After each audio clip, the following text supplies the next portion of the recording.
Hello, I am the Reverend Dr. Jerry P. Kula, Vice President of the School of Graduate and Professional Studies at the United Methodist University. In the context of the United Methodist Church in Liberia, I am also the chairperson for the Committee on Investigation of the Liberia Annual Conference of the United Methodist Church. That means every issues that come up in a church that require investigation, my committee, the committee I chair, provides leadership over that. I'm a former district superintendent of the Monrovia district, a former dean for the Banga School of Theology, a former dean of the Graduate School of Theology, and a former director of evangelism and missions of the Liberia Annual Conference, the United Methodist Church. I'm also a former pastor of the Estere Namwe United Methodist Church, associate pastor. I come to you, my dear brothers and sisters, this evening to share with you on issues regarding the crisis in the United Methodist Church in Liberia. Since the end of our general conference, I have been very silent and quiet, but I have been praying. A couple of weeks ago, I even mobilized prayer across the nation for the Liberia Annual Conference. There were many districts of the Liberia Annual Conference that gathered to pray. We've been praying, and many things have been happening behind the scene. We were very careful not to bring the church and its issues into the public glare. And so we've been very quiet and praying and seeking God's direction. We've done so for some time now. And at this point, we feel it's very important for the people called United Methodists to understand what is happening. Because while we have been quiet, a lot of things have been happening to the detriment of the church that have the propensity to cause unnecessary division in the church. But because some of us have been contending for the faith, not only in Liberia, but across the continent of Africa, and even at the global gathering of United Methodists, we are constrained to come out and provide you some information so that you will use the information to pray for the United Methodist Church in Liberia so that we will not suffer disintegration, because the situation is nearing a massive division.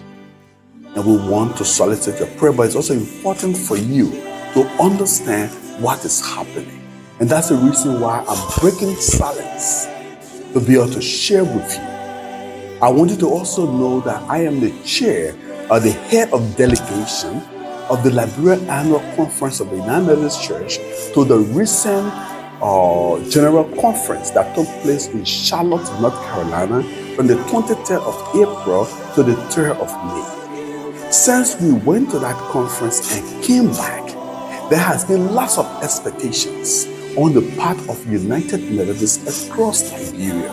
But unfortunately, those expectations have not been met because our current resident bishop, the Bishop Samuel Jerome Choir Jr., have had a different perception, a different view, a different approach, contrary to the general understanding and approach of the majority of the church. When I speak about the majority of the church, I'm talking about the 20 districts and 2 circuits that make up the Liberia Annual Conference of the United Methodist Church. And so this is why I am now speaking out. What are the things that have been happening that are detrimental to the peace and stability of the church?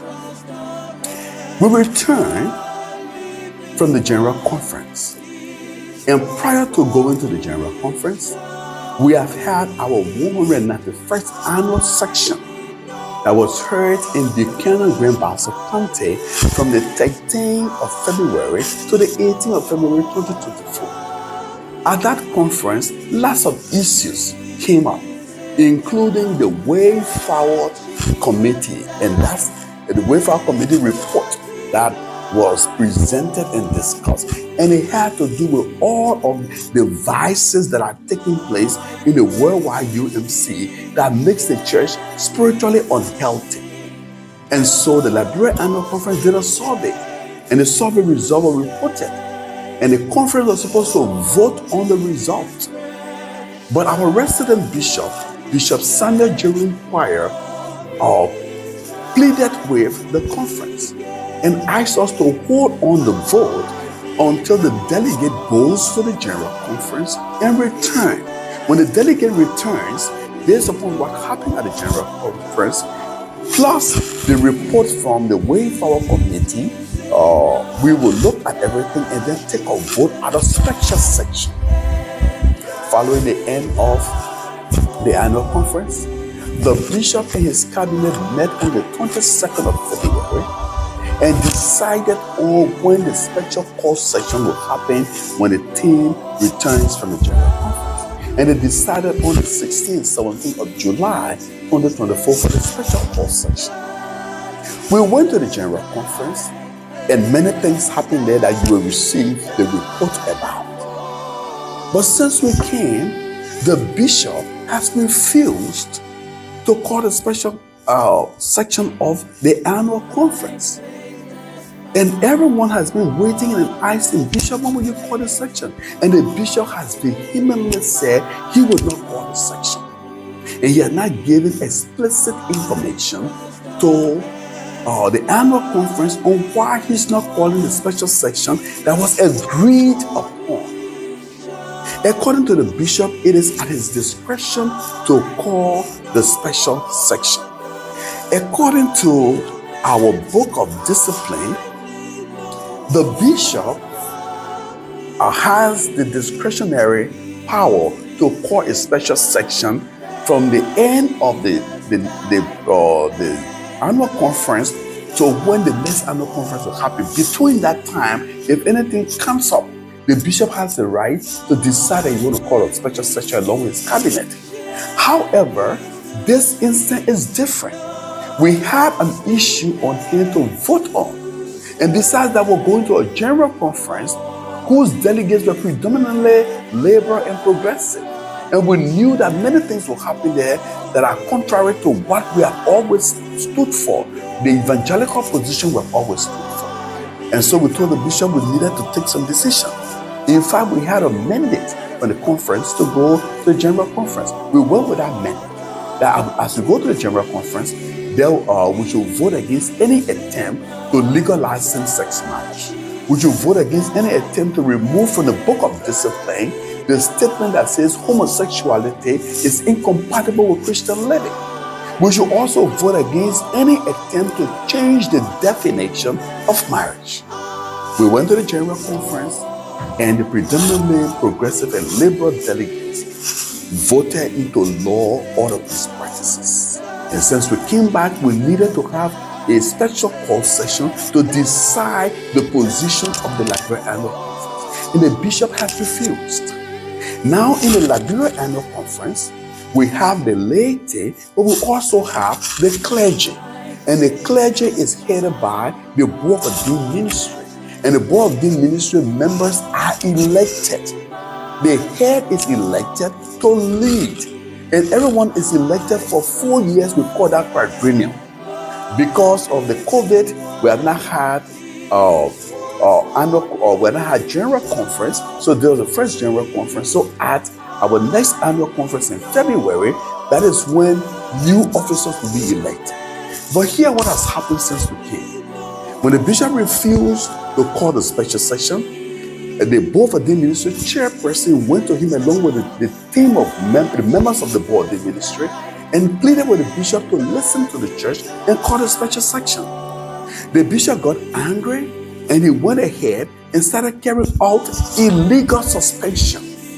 As I speak to you right now, the bishop went ahead and sacked the head of the board of the ministry, the board that he's even amenable to, he sacked the head and he dismissed members of the board of the ministry.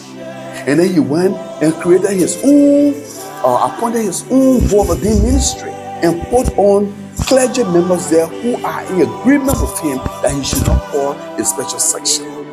So now in the conference, we have illegal suspension going on. Illegal suspension of elected conference officials who disagree with the bishop, especially on his concept of regionalization. I will talk about that some other time.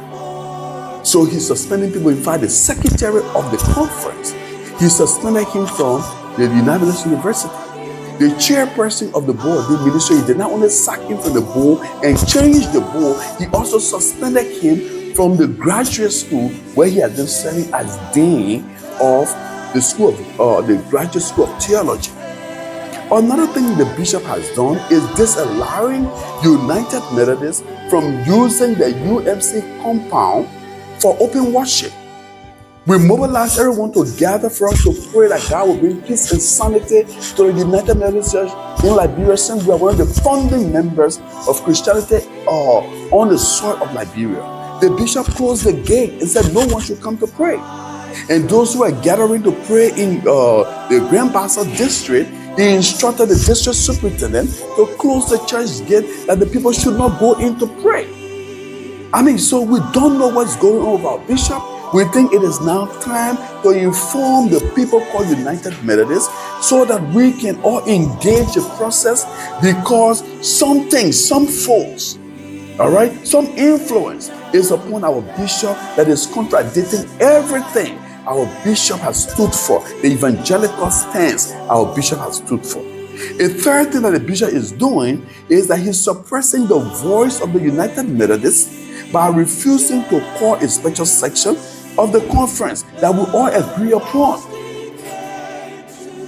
Another thing the bishop is doing is he's threatening pastors and lay people with dismissal or suspension who disagree with his regionalization plan for the church.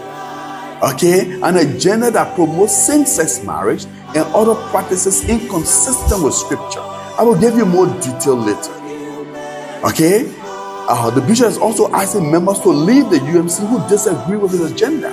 That's a statement he made when he went to Ganta Nema Kante, and members of the church got so angry and they started attacking him and being very disobedient to him. We felt very sorry that our bishop had to be humiliated that way, but that's the message he took to the people. That you came to the church as an individual, you can live as an individual. So if you don't agree with same-sex marriage, you don't agree with regionalization, you can leave the church. The people said, no, you did not help us to build our church. How can you ask us to leave? And they became very angry, and to some extent, they became violent. Another thing the bishop is doing is he's disallowing the graduate school of the United Methodist University from using the United Methodist radio station. This radio station was built before the bishop was elected to office. So ELUM 98.7 is now promoting propaganda for the bishop. The bishop now has a jingle going on where he's promoting regionalization. We had 1 hour on Friday to do discipleship. I was leading that, and I do discipleship and promote the graduate school. But the bishop has asked the manager to cut off the program. I wrote the bishop and asked the bishop, why are you doing it? And the bishop refused to respond to me. We spoke to the Liberia Council of Churches to intervene. They intervened and the bishop refused to listen to them. We spoke to the former bishops of the Liberia Annual Conference of the United Methodist Church. Bishop Arthur Flomo Kula, who is here in Liberia, and Bishop John G. Innes. They all spoke to the bishop and invited John G. Innes. Even wrote the bishop appealing to the bishop. The bishop refused. So in my capacity as chairperson of the Committee on Investigation and as head of the delegation of the Liberia Annual Conference of the United Methodist Church, I have been constrained to come out and tell all United Methodists this is what is happening, and this is the main reason that we have the crisis. We went to the General Conference and many things were done there that's not right, and the bishop is asking us to endorse them, even though he claims that we will not practice them. So he said we are against same-sex marriage, but we will We will promote regionalization. I will tell you more about regionalization in my next presentation. Please watch out for my next presentation. But let me conclude with this. Some of us have been walking with Jesus for more than 47 years. I gave my life to Jesus in 1977. I've been walking with Jesus, falling and rising over the years. My bishop or no institution will make me turn my back on the Bible, which is my primary authority for faith and practice. The Bible which is primary authority for faith and practice for all United Methodists. For an institution called United Methodists, a worldwide that had now become a gay denomination. I will speak to more of this later, but this is to share with you, encourage you to pray so that God will intervene.